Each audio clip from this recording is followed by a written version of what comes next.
How to change the screen timeout on your Android. In this video, I'll show you how to adjust it in just a few simple steps. So, let's get started.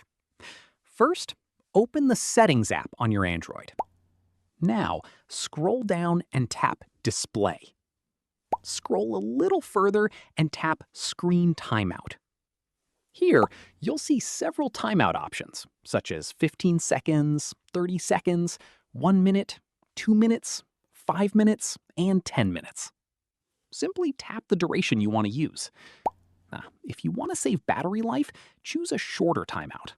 If you prefer your screen to stay on longer while reading or watching something, select a longer time. Your new screen timeout setting will be applied immediately, so there's no need to save any changes. That's it. Your Android screen will now turn off automatically after the time you've selected.